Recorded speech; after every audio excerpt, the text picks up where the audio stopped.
આટલી બધી વાર નીટ એક્ઝામ આપવાનું રીઝન શું હતું? હકીકતમાં જાવું હતું કે જસ્ટ ખાલી ટાઈમ જ સ્પેન્ડ કરવો હતો? ના. Hello my audience, this is your host Akash Ukani and thank you for choosing this particular topic to watch. જો તમે આ પોડકાસ્ટ ક્લિપ માટેનો ફૂલ એપિસોડ જોવા માંગો છો તો તમે અમારી મેઇન યુટ્યુબ ચેનલ સ્કિલ જોગીને સબસ્ક્રાઇબ કરીને તમારી લાઈફ એન્ડ તમારા બિઝનેસમાં વેલ્યુ એડ કરી શકો છો. આવી અવનવી podcast clip every Monday, Wednesday and Friday જોવા માટે જો તમે કદાચ આ અમારી યુટ્યુબ ચેનલ સ્કિલ જોગી ક્લિપ પર નવા છો તો પ્લીઝ અમને સબસ્ક્રાઇબ કરો અને નોટિફિકેશન માટે બેલ આઇકન પ્રેસ કરો. અને જો તમે ઓલરેડી આ બેલ આઇકન પ્રેસ કરીને સબસ્ક્રાઇબ કરી દીધું છે then enjoy the video. ના જાઉં જ નહોતું. પણ હવે એવું તો કઈ ન લાગ્યું કે મારે આવડી કંપની ચાલુ કરવી અને ક્યાંથી કરવી. હું પેલો રસ્તો ગોતતો હતો કે આ ફિલ્ડમાંથી કેવી રીતના મૂવ ઓન કરી. એક મારી પાસે સેફ સિક્યુરિટી હતી, નીટની એક્ઝામ કે આ છોકરો ડોક્ટર બનવાનો હે, બધાનો માઇન્ડસેટ તૈયાર હતો. 2017 થી માની લ્યો મેં નીટની એક્ઝામ છોડી દીધી હોત કે હાલો મારે નથી જવું તો હું કરે જ શું પછી કઈ કોલેજમાં જાત. એટલે હું આ પીરિયડમાં મેં શું કર્યું 2016 થી 2023 લગીના પીરિયડમાં શું કર્યું તો 197 દેશના મેં વિડીયો જોયેલા યુટ્યુબમાં. એક પણ દેશ એવો બાકી નહીં હોય કે અહીંયા શું શું થાય, એ કેવા માણસો એ ટ્રાવેલ ડોક્યુમેન્ટરીઝ જોઈ, કેટલા યુટ્યુબરના વિડીયો જોતો કે અહીંયા ફરવા જાય તો શું પ્રોબ્લેમ છે, પછી સંસદ જ્યારે લાઈવ થાય ત્યારે સંસદ જોતો, એટલે પોલિટિક્સ ને બધું બિઝનેસમાં શું હાલે ને દુનિયામાં શું હાલે ને શું શું સમસ્યા ને આ બધું જોતો. એટલે ઈ પીરિયડ આખો એમાં નીકળ્યો ને હાઈ નીટની એક્ઝામ દેતો હતો. પાછળ બેકએન્ડમાં સ્ટાર્ટઅપનું બધું કામકાજ ચાલુ હતું. પણ ઘરે કે બહાર હું કોઈને આ 6-7 વર્ષ કોઈને મેં કીધેલું નથી કે મારે MBBS નથી કરવું. હું બધાને એ જ આશાએ લગાડીને રાખ્યા હતા, ચોટાડી દીધા હતા.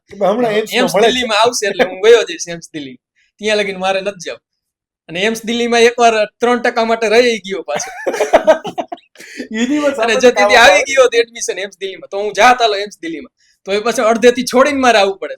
કારણ કે મારે કરવાનું હતું તો આ બધું જ કરવાનું. હું આનો રસ્તો ગોતો હતો કે જ્યારે આ રસ્તો ચાલુ થઈ જાય ને એટલે પછી આ બધું મૂકી દઈશ, પછી કહીશ કે હવે મારું આ સ્ટાર્ટઅપ ચાલુ થઈ ગયું. તો આ રસ્તો ક્યારે પકડ્યો તો 2023માં મારા ને મારા માસીના છોકરાને બે અમે સાથે એક્ઝામ દીધી નીટની.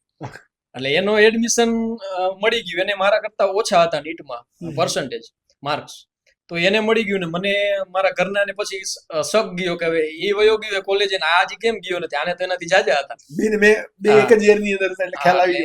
એટલે પછી મેં એમ કીધું કે મેં એડમિશન તો લઈ જ લીધું, એ કીધું મારે જવાનું છે હવે. પણ તે પેલા હું રહ્યો ને કે મારે બુક લોન્ચ કરવી, હું બુક લોન્ચ કરી લઉં પછી હું જઈશ. કઈ બુક ની વાત કરું છું? એટલે લોન્ચ કાંઈ નહોતું કરવાનું, આમ તો ખાલી એવી બહારનું જ બનાવ્યું હતું. હા કે બુક લોન્ચ કરવી પછી હું જઈશ. એટલે પછી મેં કીધું હવે અમારે શું કરવું, તો મેં અત્યારે અમારે એક વિડીયો બનાવ્યો કે આ અમારો પ્લાન હે, આટલા વર્ષથી હું આ કરું અને આવા મારે સ્ટાર્ટઅપ કરવા છે જેમાં શિક્ષણ, સ્વાસ્થ્ય, પરિવહન, પર્યટન, ખેલ, ખેતી ને પર્યાવરણ આવે એવો એક વિડીયો બનાવ્યો 8 થી 9 મિનિટનો. અને અહીંયા મોરબીની લોકલ જે ન્યૂઝ ચેનલ એમાં ચડાવ્યો. ત્યારે ઘરે એને સગાવાલાને બધાને ખબર પડી કે આ ભાઈને તો MBBS નથી કરવું, આને આવું કરવું એમ. એટલે આટલા બધા વર્ષ ખાલી તમે ખોટું બોલ્યા કંઈક સારું કરવા માટે. હા વાવ. પછી એ વિડીયો બહુ આયલો, એમાં 70-80 હજાર લોકોએ વિડીયો જોયો મોરબીમાં. એટલે સગાવાલાને બધાને ખબર પડી ગઈ કે, અને વિડીયો એકદમ પ્રોફેશનલ હતો, બધું જે હું બોલ્યો એ કટ ટુ કટ બોલેલો કે શું મારા વિચાર હે ને બધું. એટલે થોડો ઘણો તો બધાને ખ્યાલ આવી ગયો કે કોન્ફિડન્સ એ દેખાડો હોય ત્યારે કે આ કંઈક કરશે એમ. પણ હવે ત્યારે તો મેં તો ખાલી વિડીયો બનાવીને બોલી દીધું કે આવો કરવાનું, હવે હું કરીશ કેવી રીતના.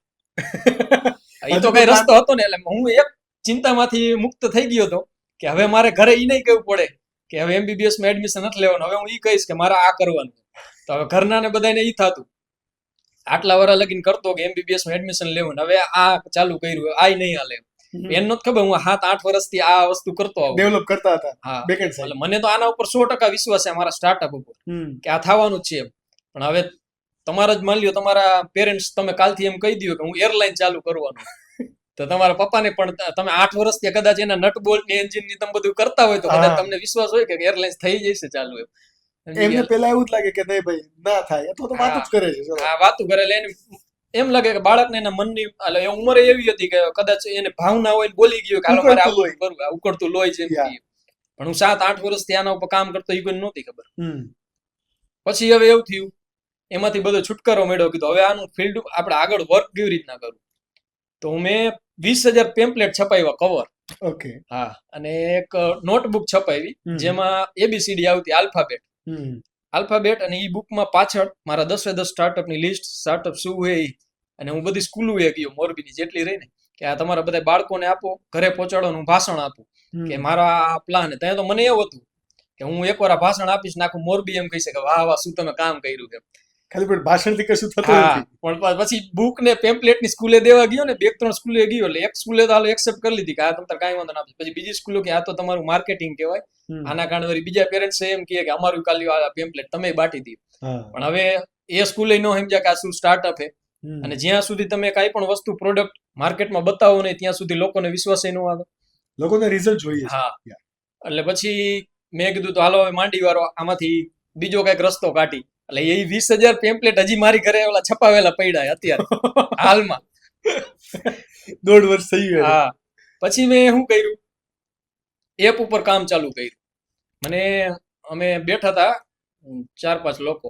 હવે હું પૂછતો હતો, મેં કીધું એપ બનાવું. એમાં એક ભાઈ રહ્યો એને એપનું એનો ફિલ્ડ ડે ટૂંકમાં. તો એ કે મોરબીમાં 2-3 છોકરા હે જે એપ બનાવી દી. તો મેં કીધું કેટલી ફીસ લઈએ? તો કે બહુ તો જાજી નહીં લેતા, પણ મેં અમદાવાદ જયારે પૂછ્યું ને ત્યારે 1.5 કરોડ ને બેંગ્લોર વાળા 4 કરોડ ને કહેતા કે 4 કરોડમાં એપ બનેલા. મેં કીધું 4 કરોડનું એપ ક્યાંથી બનાવું? ભેગું જ ન થાય. હા એટલે આપણે કીધું તું ને ફેસબુક જેવું બનાવવું છે. હા એટલે પછી આ મને 3-4 છોકરા જે મળ્યા એ કે કાંઈ વાંધો ને મેં એપ બનાવી દઈશ, 4 થી 5 લાખ માં એપ બની જાય. એટલે પછી મેં કાંઈ નહીં તો કામ કરો ચાલુ હાલો. એપમાં મારે 2016 થી તો શોખ હતો જ, મેં આખું બધું તૈયારી કર્યું હતું. UI UX હા, હતું, એટલે કન્ટેન્ટ બધું- હતું, બધું બે એને ખબર હતું. હા એટલે ઓલા ઉબર જેવું એપ બનાવવાનું અમે ચાલુ કર્યું. ઓગસ્ટ સપ્ટેમ્બર થી ચાલુ કર્યું કામ. ઓકે. એકવાર એપ આખું બનીને આવી ગયું જાન્યુઆરીમાં. એનો UI ની બધું મને ન ગમ્યું, ફંક્શનાલિટી ન ગમી, એટલે એપને બીજી વાર વર્કમાં નાખ્યું. એપ હવે રેડી છે, વધીને 2 થી 3 મહિનામાં અમદાવાદ, મુંબઈ, બેંગ્લોરમાં લોન્ચ થઈ જશે. કાર્યમ. હા કાર્નિયમ કરી. કાર્નિયમ. હા અને એમાં આ એપ એવું બનાવ્યું હજી લગીનમાં ભારતમાં જે આપણે ટ્રાફિક જે આખો કન્જેશન થાય ને એનો પ્રોબ્લેમ સોલ્વ કરવા માટેનું આ એપમાં એક ફીચર્સ નાખ્યું ઓકે. ડેઈલી રૂટ કરીને. એટલે એ બધું અલગ વસ્તુ છે. પછી એનામાંથી આવ્યા અમે ઓર્સોલમ ઉપર.